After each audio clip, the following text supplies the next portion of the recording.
Welcome back to another episode of Turning the Table. It's the most progressive weekly videocast for today's food and beverage industry, featuring staff-centric operating solutions for restaurants in the hashtag New Hospitality Culture. My name is Adam Lamb, and I'm a career coach for chefs and hospitality professionals at cheflifecoaching.com. And my co-host, Jim Taylor of Benchmark 60, is here with us. Jim, welcome. Adam, good afternoon. How are you? Good afternoon, good evening. I know. So this is episode 126, Why Culture is Everything. And I have an announcement to make about this because the Queen of Culture, Brittany Lenhart, unfortunately couldn't be with us today. She actually decided that it was okay to not be okay and just let us know that, hey, I'm not going to be able to join you today. And so we wish her, some deep self-care time and self-nurturing time, if that's what it's called for. And we look forward to having her back and sometime in February. We're still going to talk about culture, and we're also going to still talk about emotional intelligence and talk about those three things that you can do to up-level your emotional your emotional and cultural quotient.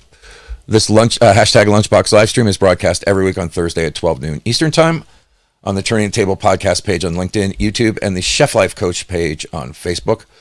You can catch the podcast audio-only version everywhere you get your podcasts later on today. And we ask that you share the show with someone you care about who can find this information useful, and please leave a review. The audio portion of this podcast is available at turningthetablepodcast.com/listen, or in every podcast aggregator that you use, whether that's Apple Podcasts, or Google Podcasts, or Spotify. Yeah, we're on it all over the place. Links to the videos and other things discussed in the show can be found in the comments and the show notes. Jim. Yeah. How are you? No. But how are you really? So this is our opportunity to share the chowco.org temperature gauge. And Jim and I were talking earlier in the before we got on about, we find this to be like one of the most useful parts of this podcast, is to be able to talk about this particular issue and continue to beat the drum on mental health awareness within the industry, because it's also part of our culture, right, Jim? Yeah, absolutely. I was thinking about this before we got on the show today.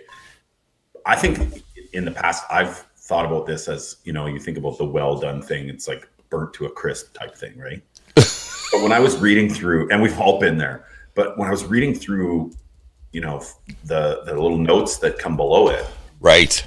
Furious, scared, stressed, sick, unloved, shamed, some of those words, I was like, it's not just about being burnt out. Like, there's so many other parts to it. Happy to say that I'm not well done right now. I think I'm in the medium stage today. I'm feeling glad. I'm feeling present. Those kinds of things. So yeah, I'm doing well. That's excellent. Yeah, I wish I could say the same. Although, to your point, Jim, the other day I was going through each one of these emotional states underneath this, and for medium to be, glad, amused, patient, and then concerned and grumpy, those sound like oxymorons, but I know that it's never really one thing or the other, that we're a weird mix of the polarities. And it's when you get stuck with like the idea that, you can't be either or both. That's where I think the nuances come in. Yeah. And I should say that, this is an excellent opportunity for operators to use in lineups to get an emotional temperature of the entire room. There are also some processes, and I Got Your Back project comes to mind, where it's an anonymous thing, right? Mm-hmm. And you're looking at these smiley faces or frowny faces in a box as these folks have come on to shift to get an average of, the temperature of the room, so to speak. But I find that starting with a really powerful question like, how are you feeling really, is a great way to open up, vulnerability and transparency. Yeah. And to encourage that in others. I think the biggest lie that I told myself, or that I told others, was leave that shit at the back door. And the reality is that, I would say, okay, yeah, I'm going to leave that at the back door. But the lie is that it was always with me, really, because no matter where you go, there you are. So this invitation to bring all of yourself to work, as a recognition of you as a sovereign human being with dominion over your heart, your heart and your brain, and acknowledging you as a participant within the community, I think is a great way to kind of lift everybody up. So I'm going to say that I'm between medium and medium rare. Some of the things that, these are somatic responses. So very often we're talking about, okay, I'm glad and I'm amused, and that's coming right off the top of your head. Mm. But I like to take just a second and take a deep breath to actually feel what's actually in me. Like somatic actually refers to the physical presence and how those emotions sometimes get locked up and become a physical entity in the body. They say that all disease is, a physical manifestation of an emotional ill. And I thought about this the other day, that really, because of the way that we're wired, you, me, our feminine counterparts, you and I as men process information and communicate that information way differently than the feminine does, which is more co-cooperative experience. And they're always kind of the first ones to really talk about these deep feelings that they're having, because they're actually processing their emotions as they're speaking. And I don't want to paint with a broad brush and get anybody reactive, but it seems to me that neither communication style is exclusively better than the other, but there's somewhat of a blending. But I think that's also why women outlive men, because women are more apt to talk about their feelings and the things that are going on in their body, whereas you and I, we might have that shit locked up for a long time before we're actually willing to talk about it. Well, and speaking of the topic that we want to talk about today, this culture thing, right? A lot of this stuff connects, like you said, leave it at the door, right? It connects directly to what the culture of our industry is all about. And that is, get the job done at all costs, as hard as you have to work, as much as you have to work, and, do it with a smile on your face. Yeah. I think the most powerful part of that concept of this, whether it's well, medium well, or whether it's talk about what's going on, or, be open and honest, or whatever that might be. And some of this culture of, where there's opportunity for our industry to move forward, I think, is the fact that it is okay to say, I'm concerned, but I'm happy. I'm stressed, but I'm optimistic at the same time. I'm glad, but I'm frustrated. Like, that's okay, right?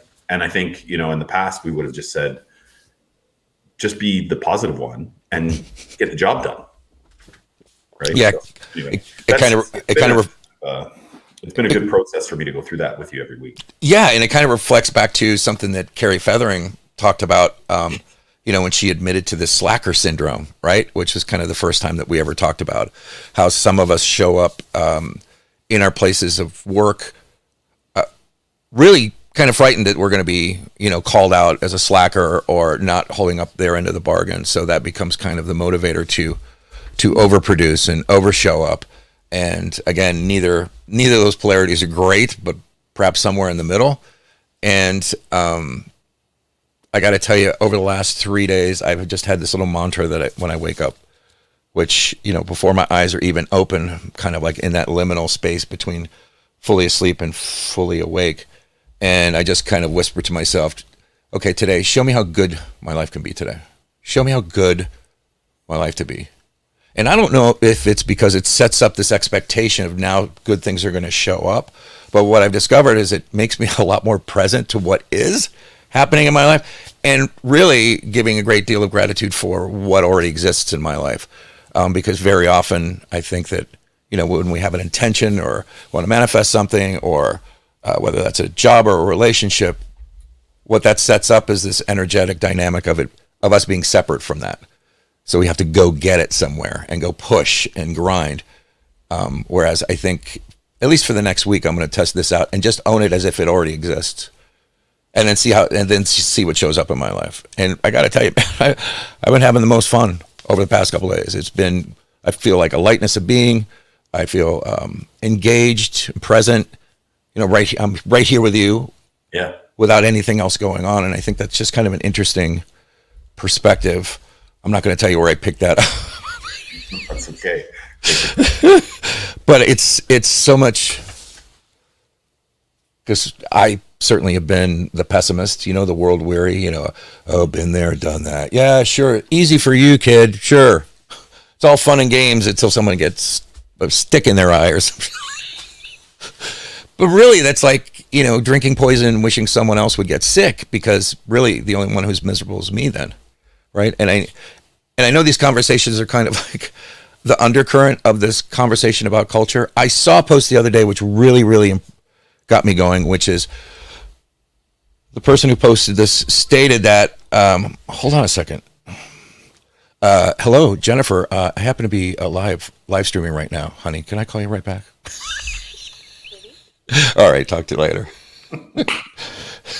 My wife's on a different time zone. She's doing her spring tour. So she was just in Arizona. She just landed in San Diego. Then she works very hard. But this person posted that culture comes from the top down. And I thought about that for a while. And I realized that while I understand what they were trying to communicate, what I found to be true is that culture is actually from the ground up. Like, you can have a great idea of what our culture is. We have a culture with this show. We have a culture at a workplace. But all it takes is one bad apple to be in there, talking crap and, whether it's pulling their weight or not, or treating other people unfairly or just disrespectfully. That can throw a complete monkey wrench in the culture. And folks upstairs or in the corporate office may not have any idea of that going on. And yet the culture is being poisoned by this person that, for lack of a better word, we're elbow to elbow with every day. That's why I think culture is so important and to be talked about all the time, because if people come around some shared values around this particular style of culture, they'll self-police. They'll actually be like, no, that dude is a problem. We need to get rid of him. Because they don't want anybody, for lack of a better phrase, peeing in their oatmeal or whatever, however you want to say it. Do you know what I mean, Jim? Yeah. Yeah. Well, and I've always thought about it, that culture is what happens when nobody's looking. Right. Culture's how do people treat each other every day? Culture's what's the unwritten expectation that exists. We were talking earlier about like this overarching culture of the restaurant industry and hospitality industry. It's what, there is no one person or executive or marketing department that's leading that. It's how everybody acts and operates every day and has for a really long time. And, this is where I think there's opportunity for all of us to try and impact in a positive way the culture of hospitality in general, right? The hustle, the grind, all that kind of stuff. That's kind of what I'm hoping we can chat today. Yeah, I think so, because to your point, Jim, I think when somebody talks about a corporate or organizational culture, man, it seems like such a big thing, like a huge entity, kind of like, for lack of a better word, the gorilla in the room, that it can feel very daunting to know even how to talk about it, how to influence it. And before I make my next point, I just wanted to mention this comment by Chef Lamoureux, who's feeling fantastic. To be enthusiastic, you have to act enthusiastic. It can change your outlook and uplift others, which thank you, Chef, because there's nothing more contagious than a smile, right? Even if you're just not feeling it in that moment, you can actually, by smiling, you can actually set up a biochemical response in your body by which you actually start feeling better pretty soon, especially when other people are starting to smile around you. And all of a sudden, you're not faking it anymore. You're actually being that. Yeah. Which is great explanation for tools. Both you and I coach and mentor. You've been a great mentor of mine, and you have your own mentor and coach as well as me. But this whole idea of being that which you seek first, right? And so my question to you, Jim, is the statement that you made about culture is like what you do when no one else is looking. Reminds me of the phrase, the very same phrase that's used for another word, which is integrity. Right? Integrity is, what you're doing when no one's looking. So I'm just curious how you think integrity actually actually connects to this thing called culture. Well, I mean, integrity, I don't know. I mean, there's, I think, probably a couple of different rabbit holes we could go down with that. But, the culture of hospitality thing, there's thinking back over my time in restaurants, whether it was as an employee or in management or, at multiple different levels, there's so many examples I can think of where it was just culturally acceptable in the industry for things to happen the way that they did. I always use this as this example about the first bartending job I ever had. I think I've told you this before. My actual scheduled shift on Saturdays was open to close. So I showed up at 8 a.m. to do prep. The restaurant opened at 11. I was the bartender all day. I did the crossover by myself. I was the Saturday night bartender, and I closed. So my actual scheduled shift was 8 a.m. to 3 a.m. And the crazy thing about that is that it was just culturally acceptable in the industry. Nobody batted an eye at it. Sure. The manager who wrote the schedule, culturally it was acceptable. The GM that overlooked the schedule didn't say anything. The staff around me, when I said, yeah, I'm the open to close today, they just kind of went, oh yeah. But think about, like, that just doesn't, in any other industry, that just doesn't make sense at all. We've probably all been in that type of scenario. Yeah. And the funny thing is, for a long time, nobody actually said anything about it. Like, what we might be griping to ourselves or to someone else after shift with a beer. But none of us actually stood up and said, hey, you know what? This is completely fucked up, because nobody can actually do that consistently and have any quality of life. Right. And management example of that. I'm sorry? I said, you think about the management version of that example. Yep. How many people who are in or were in management in restaurants, including you, in terms of what I'm about to say, you ever slept in the office? You laugh because it's just culturally acceptable, right? If you've been a manager in a restaurant and work nights, you slept in the office. Yeah. Yeah. And not in a comfortable office with a nice place to sleep, like in I'm sure somebody at some of these big tech companies in a major crunch time on a project has slept at the office, but it probably was on a nice couch and they had a blanket, whatever. Like, sleep on the floor with your chef jacket as the blanket. Yeah, I remember very clearly that I worked at a hotel. It was a Sheraton hotel, and this company that would turn out to be just a behemoth. But at that point, they had 65 properties. They bought this particular hotel I worked at.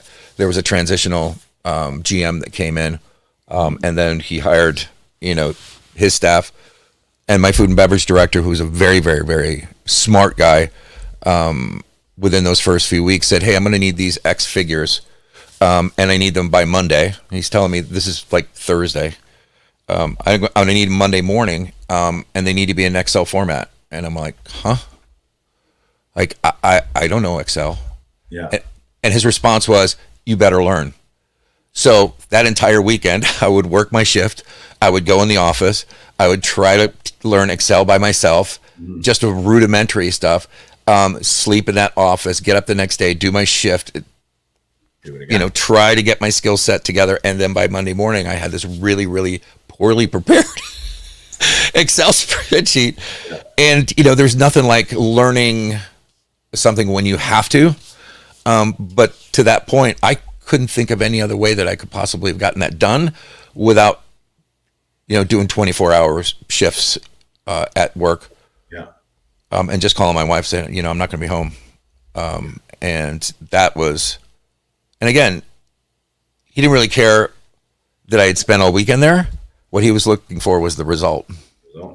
And I didn't bring up the work the open to close shift or sleep in the office or any of that kind of stuff because I want to focus on the negative parts of the culture of hospitality. Right. There's lots of amazing parts of absolutely culture. But I think it's just, there's, you and I talk a lot about looking for opportunities and ways to move the restaurant industry forward, right? One of the things that I talk about a lot and is very sort of important to me is trying to improve the career experience for the next generation of people who choose hospitality, right? And And sorry, I just saw Shane's comment, and you'd be lucky to get paid OT for that. So, Right. What is that overtime? Move the industry forward to a new place that's just better and more sustainable and more, something that people are drawn to. Yeah. Because there's certainly, like you said, there's so many excellent qualities.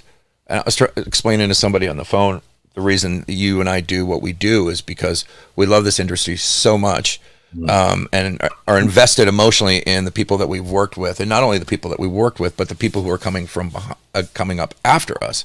Yeah. That we love it so much that we're actually sticking our necks on the line in order to create a difference or to realize a shift in the negative aspects of hospitality culture, such that people will start to understand that it's still a honorable place to make a living, and that it's getting more equitable, more safe, more fulfilling as we're going along with this. Like the wave is up now, and it's not going to turn around. And I don't see any way that the industry survives without most of us embracing this change into the hashtag new hospitality culture. And what we're really talking about, that is real simple.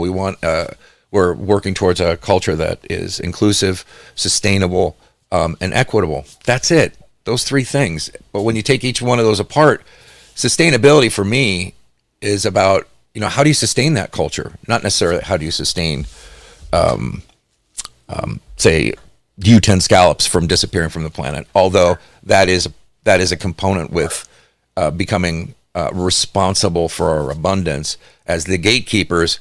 And I use this example all the time. When I was a young buck in South Florida working at a seafood restaurant, swordfish prices went through the roof because they were being fished very aggressively. And swordfish take between 6 and 7 years in order to be able to actually have a working reproductive system. So as they caught smaller and smaller fish, the population caved. And I got a bunch of us around saying, "Okay, we're not gonna buy it anymore." And those same fishermen had to shift to something else. And within 2 years, 3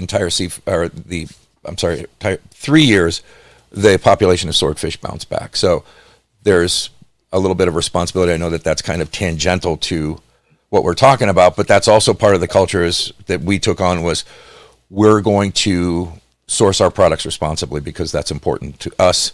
It's important to our guests, and that's a difference that we can actually crow about a little bit.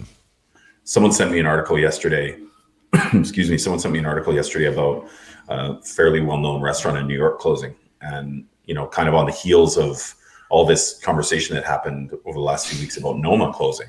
Right? The best restaurant in the world is closing, and the quotes from both of the owners of those places saying things like it's not sustainable. Right? Correct. I think surface level, what you're talking about right there, and a lot of people consider quickly that the business model isn't sustainable. But if you read into the articles in both of those examples, it's actually, some of it is the culture is not sustainable. The stage culture, the work for free, those types of things. Culturally, I mean, it's just not going to fly anymore. Right. I was chatting with somebody the other day too about this current generation. They just don't want to work. I was buying groceries the other day, and this was such a good example. The guy bagging the groceries and the guy ringing through the food were both talking about, they both were upset that they got scheduled more than a 5-hour shift that week. Like, they gave me an 8-hour shift. What's going on?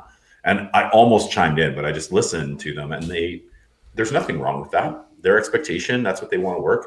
The thing I think culturally that our industry has to look at is, if the generation that's going to work in our industry wants to work 5-hour shifts, then we have to figure out a way to make it sustainable for that to happen. Yeah. I just want to jump in with comment by our good friend Tucker Bascom. And his question is culturally acceptable established by the leadership? It's an interesting point about culture being built ground up, but the experiences at the ground level are really designed by the leaders at the top, in my experience.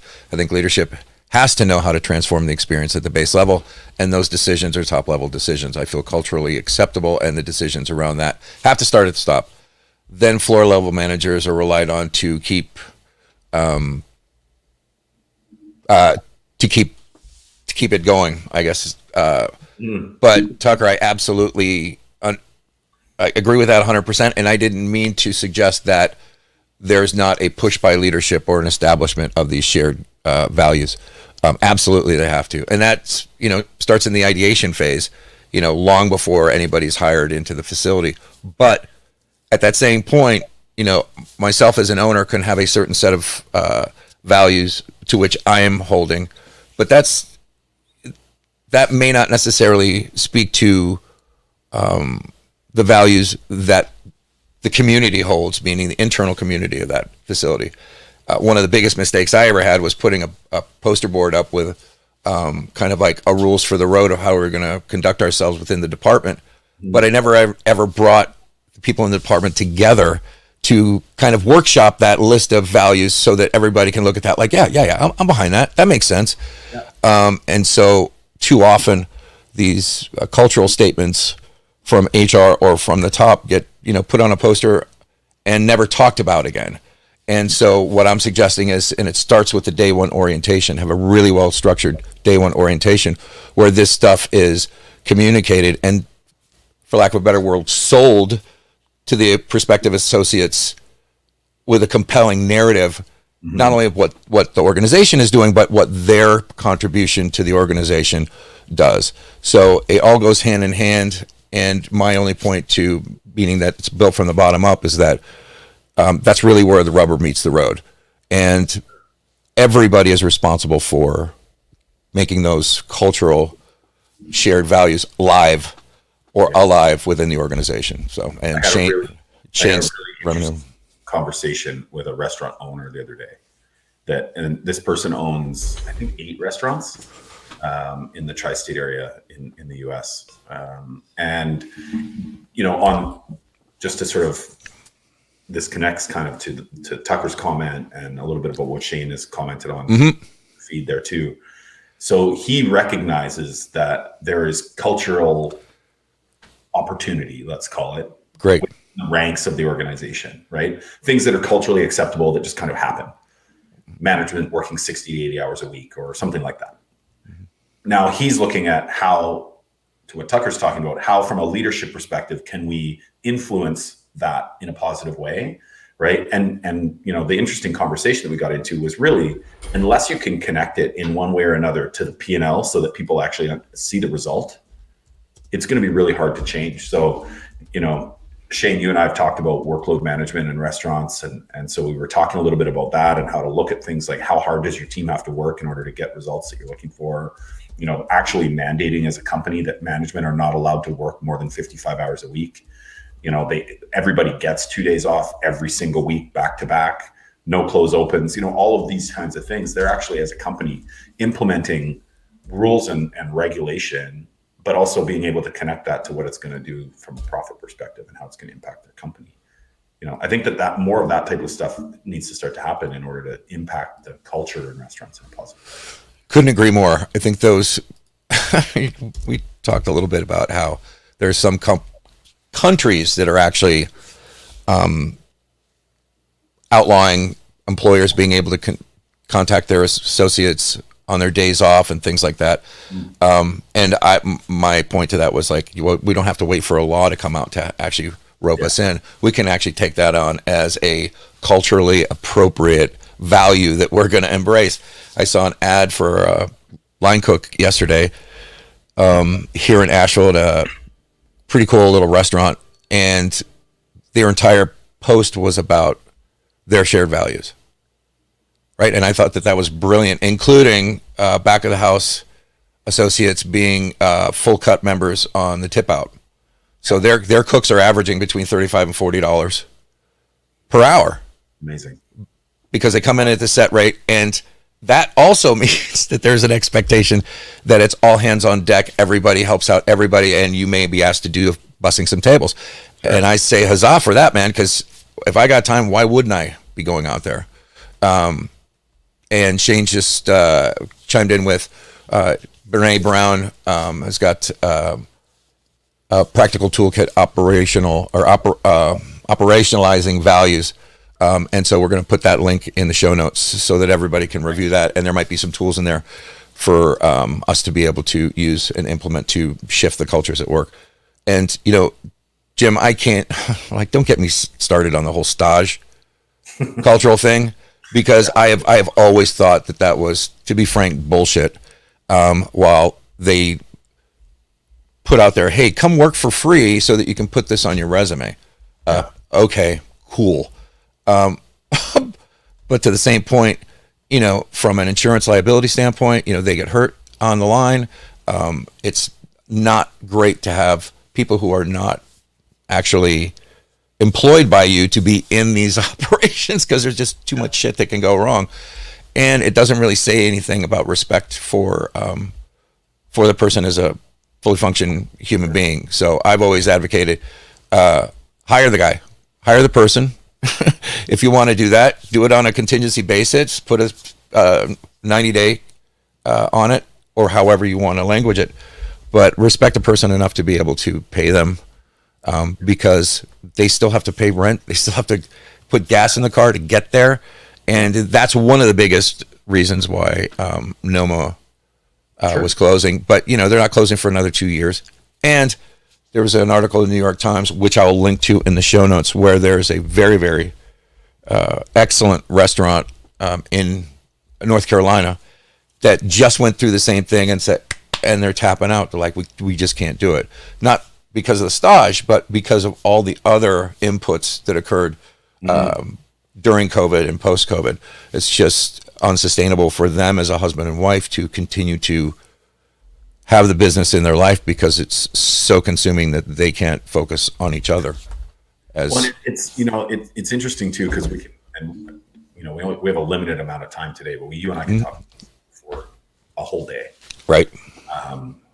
You know, I think there's the angle of, like you said, how, you know, you need to respect someone enough to put them on payroll and all of those things. You know, maybe I'm sort of on an island when I say stuff like this, but, you know, I really just believe that the culture of hospitality, so much of it is the way we've always done it. Yep. It's always been that way. So it's, you know, I don't even in some cases blame the manager or the owner or the person who doesn't put them on payroll. It's almost just, they don't know any different, because that's the way our industry's operated for 300 years or something like that, right? That's absolutely correct.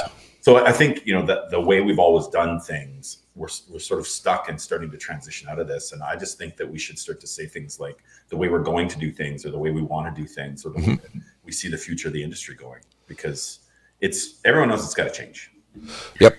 And I just want to kind of add in before we close that there are some aspects historically that this industry should revive, like making a commitment to training and mentoring. Sure. Because at some point during the 80s, everybody said, well, hell, all the for-profit culinary schools, they're doing all the training. We don't need to do that anymore. And I'm talking about institutionalizing coaching and mentoring and training, like as a part of your business that's in your budget, right? That's in the workbooks, that's in your associate covenant. Like, you're going to make sure that they have the information and the tools and the time in order to do a great job. Because so many of the people who are coming through, you know, their lives don't end when they leave there. They're on to their next thing. So one of the questions I love to ask is, you know, what job are you getting after this? Sous chef, executive chef? Okay, cool. Let's start working on those skills now.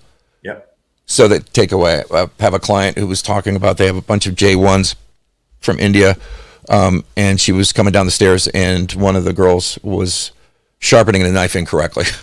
Sharpening the chef's knife incorrectly, right? She's like, but she was able to teach that person how to properly sharpen that knife.